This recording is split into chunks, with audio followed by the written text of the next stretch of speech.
Vamos falar do Flamengo agora. Hoje, Conselheiro Miranda, para variar, me acordou.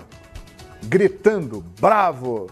João Guilherme, fala lá no programa. Fala o quê, conselheiro? 6h30 da manhã. 6h30? 6h30, porque ele vai trabalhar e ele acorda fulo da vida. João Guilherme, quem venceu o Fla-Flu ontem? Eu respondi na minha varanda, conselheiro, foi o Flamengo. Não, senhor.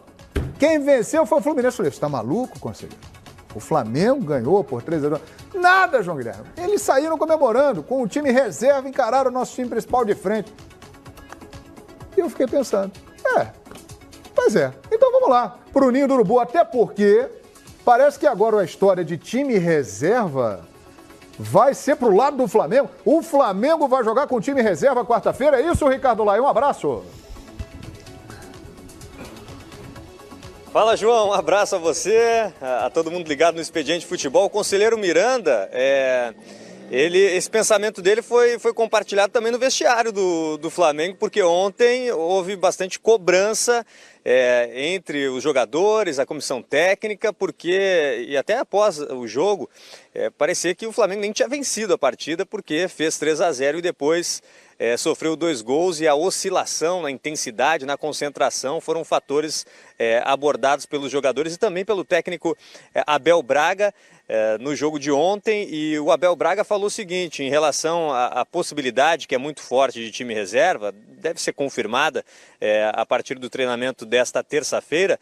Ele disse que não quer nenhum herói na equipe do Flamengo. Então, quem estiver sentindo uma dor, algum desconforto, que avise, que não omita essa informação, para que não haja um risco de lesão, porque a agenda do Flamengo é cheia e a prioridade aqui, sem dúvida alguma, é a Libertadores da América. Hoje, o treinamento foi apenas para os reservas, os titulares ficaram na academia, fazendo reforço muscular, sendo avaliados pelos fisiologistas. Então, e a novidade desse treino dos reservas foi o Vitinho. O Vitinho, que se lesionou no dia 11 de março, num treinamento, uma lesão muscular. Então, pela primeira vez após ter se recuperado, ele treinou com bola e com o elenco. Então ele fica à disposição do Abel Braga para o jogo da próxima quarta-feira. É uma novidade na equipe e os jogadores, só para ter uma noção, do último treino da equipe reserva que o Abel Braga colocou em campo, tinha ali o Thiago no gol, nem era o César, tinha o Rodinei na lateral direita, na esquerda era o Ramon, aí a dupla, Juan e Rodolfo, aí Hugo Moura, Dantas, Vitor Gabriel, Lucas Silva, mais o Clebinho e na frente o Uribe. E tem que colocar aí como reforço também o Vitinho. Ainda a gente não tem a confirmação se vai ser totalmente uma equipe reserva ou vai ter alguma mistura com alguns titulares. Por falar em titular, João, quem deu entrevista pra gente de forma exclusiva durante o Tarde Redonda foi o Léo Duarte. E a gente confere aí um trecho da entrevista aos canais Fox Sports do zagueiro Léo Duarte. Até os 15, 16 minutos ali a equipe estava muito bem, mas eu acho que relaxou depois do terceiro gol e isso não pode acontecer. A gente estava mais perto do quarto gol do que de tomar o primeiro e acabamos bobeando e tomando o primeiro gol. É um pouco estranho esse regulamento do Carioca. É bom a gente treinar aqui no dia a dia e jogar para obter o ritmo, pegar o ritmo de jogo, pegar o tempo da bola, pegar tudo isso, porque querendo ou não a Libertadores é o nosso foco principal durante o ano. O Fla-Flu é um jogo sempre muito aberto, né? A gente perdeu o primeiro jogo, mas não jogamos mal o primeiro jogo. Agora o jogo de ontem entramos com uma postura totalmente diferente, pressionando o time deles lá em cima. É um time que gosta de ter a posse de bola, mas no primeiro tempo a gente saiu com maior posse de bola do que eles, tiramos eles da zona de conforto e isso deu resultado. Agora a gente vai ver com o Abel qual é a proposta para o jogo de quarta-feira. Eu sei que teve sondagens, eu não fico muito por dentro disso não, mas eu sei que teve sondagem sim, mas o meu plano a curto prazo é fazer 100 jogos pelo Flamengo. Eu acho que eu tenho 70. O meu maior sonho, eu tenho conversado com meu irmão, com meu pai, que o meu maior sonho é ter 100 jogos pela camisa do Flamengo. Espero conseguir isso a curto prazo e ganhar uma Libertadores também. Esse ano seria muito importante para a gente. Aí o Léo Duarte, que completou ontem, né, 74 jogos com a camisa do Flamengo. Quem esteve por aqui foi o Pires da Mota, né, se reapresentou, né, depois de estar com a seleção paraguaia. Ele vai ficar com o ombro imobilizado até a próxima sexta-feira, quando inicia a fisioterapia. E tem mais o Trauco e o Cuéllar para retornar, mas vão voltar, devem se apresentar na próxima quinta-feira. Tem jogo hoje nos Estados Unidos, aliás, na terça-feira, e o Peru enfrenta a equipe de El Salvador e a Colômbia joga contra a Coreia do Sul, o Trauco e o Cuéllar. E o De Arrascaeta se reapresenta na quarta-feira, portanto, no dia do jogo do Fla-Flu, a semifinal da Taça Rio, João.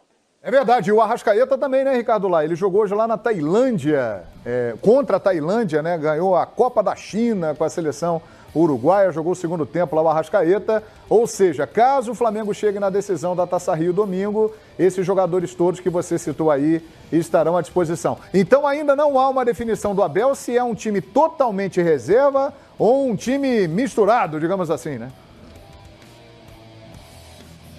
Ainda não há essa definição, o treinamento de hoje foi somente com os reservas. Amanhã à tarde, aqui no Ninho do Urubu, é que a gente vai ter uma noção sobre essa escalação. Mas o time titular é praticamente descartado, né?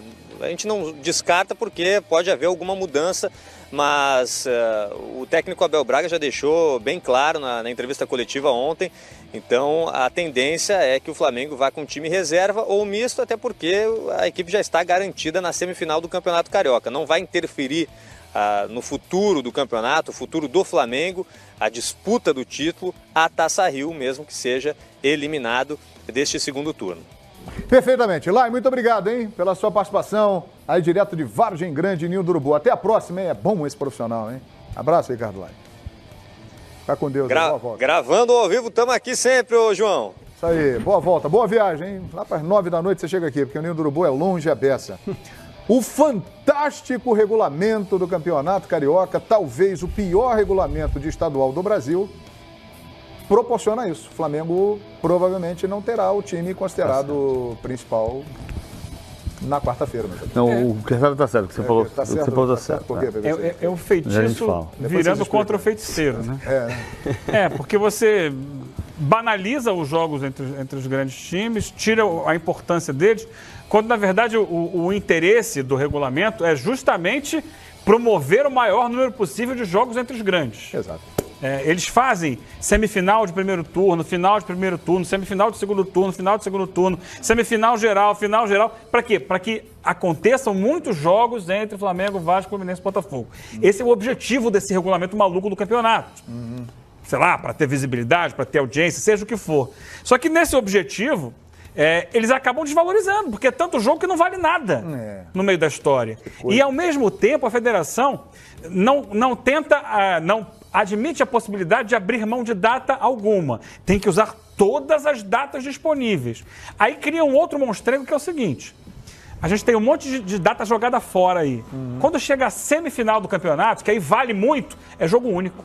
Perder um jogo, o cara pode ter feito um campeonato sensacional. Perder um jogo na semifinal, ele tá fora. Aí já, afinal, são 2 jogos. Qual é a lógica que isso tem? Nenhuma. Não. Mas por quê? Porque você tem que aproveitar as datas para encaixar semifinal e final de turno e tal. É um bolo doido, que não se justifica, gente. A simplicidade é o melhor caminho para a credibilidade do campeonato, para a compreensão das pessoas, para o interesse das pessoas no campeonato. Porque todo mundo que vai olhar um jogo desse fica pensando, botou o time reserva aqui, botou o time reserva ali. Hoje vale, amanhã não vale, depois de amanhã vale ou não vale. E aí você esvazia o campeonato como um todo. Estamos vendo aí imagens de ontem, Flamengo 3, Fluminense 2. Vocês concordam com o meu vizinho mala, meu querido, nos vê todos os dias? Vai ficar bravo comigo, mas você é meio mala mesmo, hein, conselheiro? Você fica enchendo meu saco lá, mas eu gosto muito de você, meu vizinho. Vocês concordam com o conselheiro Miranda, que falou que o Fluminense perdeu, mas ganhou o Fla-Flu? Não concordo, não. Tá vendo, agora, você vê o Flamengo em plena evolução, ganhando forma, ganhando cara, com jogadores que não conseguiam deslanchar, o caso do Diego, do Pará, e que estão jogando muito bem, muito bem. A dupla sensação, é claro, é o Bruno Henrique e o Gabigol.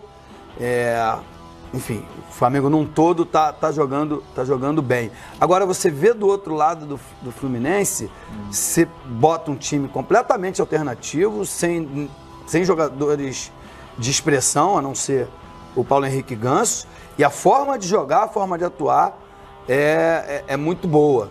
Agora, o Flamengo foi predominante na maioria do tempo. Depois do 3-0, deu uma relaxada. E como o Fluminense é um time bastante aguerrido, bastante disciplinado taticamente, ele correu atrás do empate com jovens, né? O João Pedro entrou muito bem no jogo. Na teoria, ele é terceiro reserva, porque é muito jovem, tem apenas 17 anos, mas é um jogador que até a permanência dele no Fluminense vai poder ser melhor aproveitado. Então, o Ganso com muita participação, embora não tenha sido brilhante, porque quando ele levantava a cabeça, ele não tinha à frente o Johnny Gonzalez, o Luciano, o Everaldo, os jogadores que têm maior técnica e velocidade para ele municiar. Ele teve uma participação ativa dentro do movimento do jogo. Acho que foi um grande jogo. Agora vamos ver, invertendo os papéis, se isso se repete, né? Invertendo os papéis, que eu quero dizer. Flamengo dessa vez com um time alternativo e o Fluminense com o seu time titular. O Flamengo não tá nem aí pra Taça Rio. O Flamengo tá entendendo uma coisa que assim, o Flamengo tá olhando, e eu acho que nesse ponto o Flamengo tem razão por culpa do regulamento. O Flamengo tá olhando pro jogo contra o Peñarol. Quarta-feira da semana que vem. Porque esta semana atrapalha o jogo do Peñarol. Então o que o Flamengo tem que fazer? Ele tem que dar atividade para os seus jogadores fundamentais e pensar em ter um time descansado e forte